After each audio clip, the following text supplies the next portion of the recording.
प्रयागराज, जिसे त्रिवेणी संगम के लिए जाना जाता है, हर 12 साल में महाकुंभ मेले की भव्यता का साक्षी बनता है।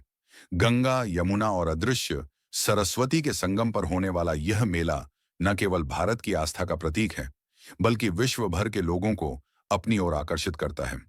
आरंभ और आस्था का सागर महाकुंभ मेला मकर संक्रांति के दिन से आरंभ होता है। इस दिन हजारों साधु, संत, नागा बाबा और श्रद्धालु भोर से पहले संगम पर स्नान करने के लिए पहुंचते हैं। यह मान्यता है कि कुंभ के दौरान संगम में स्नान करने से सभी पाप नष्ट हो जाते हैं और मोक्ष की प्राप्ति होती है। कहानी की शुरुआत एक साधारण गांव के गरीब किसान रामदास से होती है। रामदास अपने परिवार के साथ महाकुंभ में पहली बार जाने का सपना देखता है। उसके गांव के लोग वर्षों से कुंभ की कहानियां सुनाते आ रहे थे, लेकिन रामदास को कभी मौका नहीं मिला। इस बार उसने ठान लिया कि चाहे कुछ भी हो, वह संगम पर स्नान करने जाएगा। संगम की यात्रा रामदास ने महीनों पहले अपनी यात्रा की तैयारी शुरू कर दी।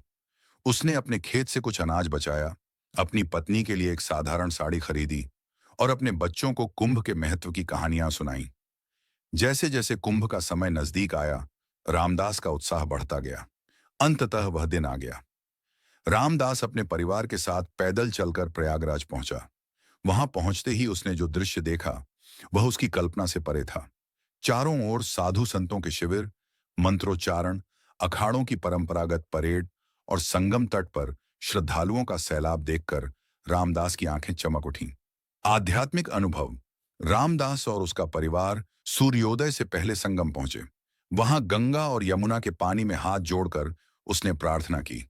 संगम में डुबकी लगाते समय उसे ऐसा महसूस हुआ जैसे उसका पूरा जीवन शुद्ध हो गया हो। उसे अपने अंदर एक नई ऊर्जा और शांति का अनुभव हुआ। इसके बाद उसने विभिन्न अखाड़ों का दौरा किया। उसने नागा साधुओं की साधना देखी, कथा प्रवचन सुने और कई भक्तों के साथ भोजन का प्रसाद ग्रहण किया। रामदास को यह एहसास हुआ कि कुंभ केवल एक धार्मिक आयोजन नहीं है, बल्कि यह भारत की सांस्कृतिक और आध्यात्मिक धरोहर का उत्सव है।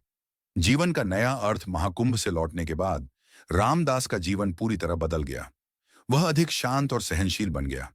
उसने गांव के बच्चों को महाकुंभ के अनुभव और उसकी शिक्षाओं के बारे में बताया। उसने लोगों को संगम की पवित्रता और हमारे जीवन में आस्था और विश्वास के महत्व को समझाया।